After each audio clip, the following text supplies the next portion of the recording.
Hi, hello friends. Welcome back to Shishi Shikar channel. Number special Kai Halwa. ನಮಸ್ತೆ ಎಲ್ರಿಗೂ. ಈ ವ್ಲಾಗಲ್ಲಿ ಕಾಯಿ ಹಾಲಿಂದು ರೆಸಿಪಿ ತೋರಿಸ್ಕೊಡ್ತಾ ಇದ್ದೀನಿ. ನೋಡಿ, ಒಂದು ಬೌಲ್ ಕಾಯಿ ಹಾಲು ತಗೊಂಡು ಇದಕ್ಕೆ ಬೆಲ್ಲ ಆ್ಯಡ್ ಮಾಡ್ಕೋಬೇಕು.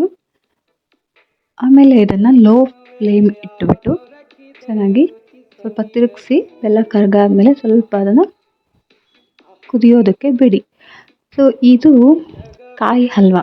ನಾರ್ಮಲಿ ಕ್ಯಾರೆಟ್ ಹಲ್ವಾ ಕೇಳಿರ್ತೀರಾ ಅಲ್ವಾ? ಮತ್ತು ರವೆನಲ್ಲೂ ಹಲ್ವಾ ಮಾಡ್ತಾರೆ, ಅಂದರೆ ಸಜ್ಜಿಗೆ ಟೈಪ್ ಇರುತ್ತದು. ಇದು ಒಂಥರ ಡಿಫ್ರೆಂಟ್ ಆಗಿದೆ, ತುಂಬ ಟೇಸ್ಟ್ ಆಗಿದೆ, ಯಮ್ಮಿ ಆಗಿದೆ. ಯಾಕಂದರೆ ಆ ಕಾಯಿ ಹಾಲಿನ ಟೇಸ್ಟನ್ನು ಸೂಪರ್ ಆಗಿರುತ್ತೆ. ಇದು ಮಕ್ಕಳಿಗಂತೂ ತುಂಬ ಇಷ್ಟ ಆಗುತ್ತೆ. ಟ್ರೈ ಮಾಡಿ ನೋಡಿ. ನನ್ನ ಮಕ್ಕಳಿಗೆ ಬರ್ತ್ಡೇಗೆ ಅಂತ ಹೇಳಿಬಿಟ್ಟು ಇದನ್ನು ಮಾಡಿದ್ದೆ. ಅವ್ರಿಗಂತೂ ತುಂಬ ಇಷ್ಟ ಆಯಿತು. ಅವ್ರಿಗೆ ಸ್ವೀಟ್ಸ್ ಅಂದರೆ ಇಷ್ಟ, ಅದರಲ್ಲೂ ಇದಂತೂ ತಿಂದ ಮೇಲೆ ತುಂಬ ಚೆನ್ನಾಗಿದೆ ಅಂತ ತಿಂದರು. ಈ ಕಾಯಿ ಹಲ್ವಾ ಮಾಡೋದಕ್ಕೆ ಕಾಯಿ ಹಾಲು ಮತ್ತು ಬೆಲ್ಲ ಯೂಸ್ ಮಾಡಿದ್ದೀವಿ ಅಂತ ಹೇಳಿದೆಲ್ಲ. ಈ ತೆಂಗಿನಕಾಯಿ ಹಾಲನ್ನ ತುಂಬ ಜನ ರೆಡಿಮೇಡ್ ತೊಗೊಂಡು ಬರ್ತಾರೆ. ನಾನು ಮನೇಲೇ ಮಾಡ್ಕೊಳ್ಳೋದಕ್ಕೆ ಪ್ರಿಫರ್ ಮಾಡ್ತೀನಿ, ಬಿಕಾಸ್ ಹೈಜೀನ್ ಇರುತ್ತೆ ಅಂತ. ಇಲ್ಲಿ ನಾನು ಒಂದು ದಪ್ಪದ ತೆಂಗಿನಕಾಯಿನ ಸಣ್ಣದಾಗಿ ಹಚ್ಕೊಂಡು ಅದಕ್ಕೆ ಒಂದು ದೊಡ್ಡ ಗ್ಲಾಸ್ ಅಥವಾ ಕಾಫಿ ಗ್ಲಾಸಲ್ಲಿ 2 ಲೋಟದಷ್ಟು ನೀರನ್ನು ಹಾಕ್ಕೊಂಡು ರುಬ್ಕೊಂಡಿದ್ದೀನಿ. ರುಬ್ಕೊಂಡು ಆದಮೇಲೆ ಅದನ್ನು ಒಂದು ಬಿಳಿ ಬಟ್ಟೆಗೆ ಹಾಕಿ ಹಿಂಡಿ ಅದರಿಂದ ಬರೋ ನೀರೇ ಕಾಯಿ ಹಾಲು. ಈ ತೆಂಗಿನಕಾಯಿ ಅದರಲ್ಲಿ ಉಳ್ಕೊಳ್ಳುತ್ತಲ್ಲ, ಅದನ್ನು ಕೂಡ ಉಪಯೋಗ ಆಗುತ್ತೆ, ಬೇರೆ ಯಾವುದಕ್ಕಾದ್ರೂ ಯೂಸ್ ಮಾಡ್ಕೋಬೋದು. ನೋಡಿ, ಆ ಕಾಯಿ ಹಾಲಿಗೆ ಬೆಲ್ಲ ಹಾಕಿ ಒಂದು ಅರ್ಧ ಗಂಟೆ ಅಷ್ಟು ಚೆನ್ನಾಗಿ ಅದು ಕುದ್ದು ಬಿಸಿಯಾಗಿ ಆಗಿ ಅದರ ಒಂದು ಟೆಕ್ಸ್ಚರ್ ಚೇಂಜ್ ಆಗಬೇಕು. ಅಂದರೆ ಏನು ಗೊತ್ತಾ, ತುಂಬ ನೋಡಿ ಮಳ್ತಾ ಇದ್ದಂಗೆ ಅದು ಪಾಕ ಬಿಡೋಕ್ಕೆ ಸ್ಟಾರ್ಟ್ ಆಗುತ್ತೆ. ಅದಾದ ಮೇಲೆ ಅದು ಟೆಕ್ಸ್ಚರೇ ಚೇಂಜ್ ಆಗ್ತಾ ಹೋಗುತ್ತೆ, ಥಿಕ್ನೆಸ್ ಚೇಂಜ್ ಆಗ್ತಾ ಹೋಗುತ್ತೆ. ಅದನ್ನು ನೋಡ್ಕೊಳ್ಳಿ. ಒಂದು ಅರ್ಧ ಗಂಟೆ ಅಷ್ಟು ಚೆನ್ನಾಗಿ ಬೇಯಿಸ್ಕೊಳ್ಳಿ. ಅರ್ಧ ಗಂಟೆ ಹಾಕ್ತಿದ್ದಂಗೆ ಅದು ಸ್ವಲ್ಪ ಗಟ್ಟಿಯಾಗೋಕ್ಕೆ ಸ್ಟಾರ್ಟ್ ಆಗುತ್ತೆ. ನೋಡಿ, ಈ ರೀತಿ ಆಗುತ್ತೆ. ಇಷ್ಟು ಹದಕ್ಕೆ ಬರುತ್ತೆ. ಒಂದು ಅರ್ಧ ಗಂಟೆ ನೀವು ಬೇಯಿಸ್ಕೊಂಡ್ರೆ ಚೆನ್ನಾಗಿ ಈ ರೀತಿ ತಿರುಗಿಸ್ಕೊತಾ ಇರಿ, ಮಿಕ್ಸ್ ಮಾಡಿಬಿಡಿ. ಮತ್ತು ಲೋ ಫ್ಲೇಮಲ್ಲೇ ಇಟ್ಕೊಳ್ಳಿ, ಅದು ತುಂಬ ಇಂಪಾರ್ಟೆಂಟು.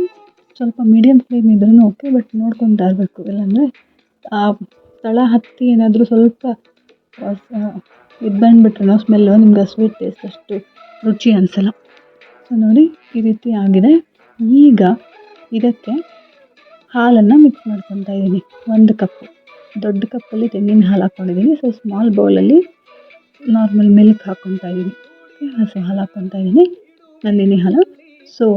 ಈಗ ಈ ಹಾಲನ್ನು ಚೆನ್ನಾಗಿ ಹಾಕಿದ್ಮೇಲೆ ಮತ್ತೆ ಇದನ್ನು ಚೆನ್ನಾಗಿ ಮಿಕ್ಸ್ ಮಾಡ್ಕೋಬೇಕು.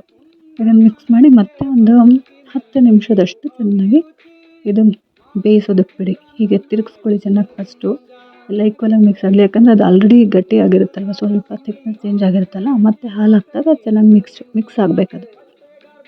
ಅದಾದಮೇಲೆ ಒಂದು 10 ನಿಮಿಷ ಚೆನ್ನಾಗಿ ಬೇಯಿಸ್ಕೊಳ್ಬೇಕು, ತಿರುಗಿಸ್ತಾ ಇರಬೇಕು. ಹಾಲು ಹಾಕಿದ್ಮೇಲೆ ಅಂತೂ ಸ್ವಲ್ಪ ತಿರುಗಿಸ್ತಾ ಇರಿ. ಅದಾದಮೇಲೆ ಮತ್ತೆ ಇನ್ನೂ ಅದು ಥಿಕ್ನೆಸ್ ಚೇಂಜ್ ಆಗ್ತಾ ಹೋಗುತ್ತೆ.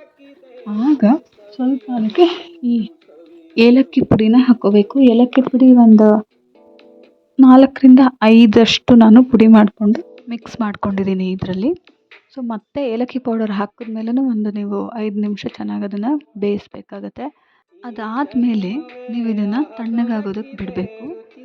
ನೀವು ಇದನ್ನು ಹಾಗೆ ಬಿಟ್ಟರು ಓಕೆ, ಅಥವಾ ನಿಮಗೇನಾದರೂ ಸಮ್ ಅಕೇಶನ್ಗೆ ಸ್ಪೆಷಲ್ ಕೇಕ್ ರೀತಿ ಯೂಸ್ ಮಾಡ್ಕೋಬೋದು. ಅಂದರೆ ನಾನು ಇದರಲ್ಲಿ ಮಾಡಿದ್ದೀನಲ್ಲ, ಇದನ್ನು ಫಾಲೋ ಮಾಡಿ. ನಾನೊಂದು ತಟ್ಟೆಗೆ ಎಣ್ಣೆ ಹಚ್ಕೊಂಡು ಆ ಬಿಸಿ ಇದನ್ನೇ ಇದರಲ್ಲಿ ಹಾಕಿ ಅದನ್ನು ಕೂಲ್ ಆಗೋದಕ್ಕೆ ಬಿಟ್ಬಿಡ್ತೀನಿ. ಒಂದು 15 ನಿಮಿಷ ಕೂಲ್ ಆಗೋದಕ್ಕೆ ಬಿಟ್ಟಿದ್ದೆ. ಆಮೇಲೆ ನಾವು ಹಲ್ವಾ ಶೇಪ್ ಅದನ್ನು ನಾವು ತಗೊಂಡ್ರೆ ನಮಗೆ ಈ ಕಟ್ಟಿಂಗ್ ಎಲ್ಲ ನೀಟಾಗಿ ಆಗುತ್ತೆ, ಅಂಟೋದಿಲ್ಲ. ನಾನು ಔಟ್ಸೈಡ್ ಕೇಕ್ ಪ್ರಿಫರ್ ಮಾಡೋದಿಲ್ಲ, ಹಾಗಾಗಿ ಮಕ್ಕಳಿಗೆ ಖುಷಿ ಆಗಲಿ, ಒಂದು ಸೆಲೆಬ್ರೇಷನ್ನು ಆದಾಗುತ್ತೆ, ಅವ್ರಿಗೂ ಹೆಲ್ದಿ ಫುಡ್ಡು ತೊಗೊಂಡಂಗಾಗುತ್ತೆ ಅಂತ ಈ ರೀತಿ ಮಾಡಿದ್ದೀನಿ. ನೀವು ಇದನ್ನು ಡೈರೆಕ್ಟಾಗಿ ಹಾಗೆ ಅದು ತಣ್ಣಗಾದ ಮೇಲೆ ಲೈಕ್ ತೊಗೊಳ್ಬಹುದು. ಅದಕ್ಕೆ ನೀವು ಎಕ್ಸ್ಟ್ರಾ ತುಪ್ಪದಲ್ಲಿ ಡ್ರೈ ಫ್ರೂಟ್ಸ್ನ ಫ್ರೈ ಮಾಡಿಕೊಂಡು ಆ್ಯಡ್ ಮಾಡಿಕೊಂಡು ತಿನ್ಬೋದು. ಇಮಿಡಿಯೇಟ್ ಗೀ ಅವೈಲಬಲ್ ಇಲ್ಲ ಅಂದರೆ ಈ ರೀತಿ ಮಾಡಿಕೊಂಡು ತಿನ್ಬೋದು. ಇದು ಗೀಲೆಸ್ ಕಾಯಿ ಹಲ್ವಾ ಅಂತಲೇ ಹೇಳ್ಬೋದು. ಇದನ್ನು ತುಂಬ ಚೆನ್ನಾಗಿತ್ತು. ಪ್ಲೀಸ್ ಟ್ರೈ ಮಾಡಿ, ಕಮೆಂಟ್ಸ್ ಮಾಡಿ, ನಮ್ಮ ಚಾನಲ್ನ ಸಬ್ಸ್ಕ್ರೈಬ್ ಮಾಡಿ, ನಮಗೆ ಎನ್ಕರೇಜ್ ಮಾಡಿದ್ದು ಮಾತ್ರ ಮರಿಬೇಡಿ. ಸೊ ಯಾರ್ಯಾರು ಆಲ್ರೆಡಿ ಸಬ್ಸ್ಕ್ರೈಬ್ ಮಾಡಿದ್ರು ಪ್ಲೀಸ್ ವೀಡಿಯೋಸ್ನ ಶೇರ್ ಮಾಡ್ತಾ ಇರಿ.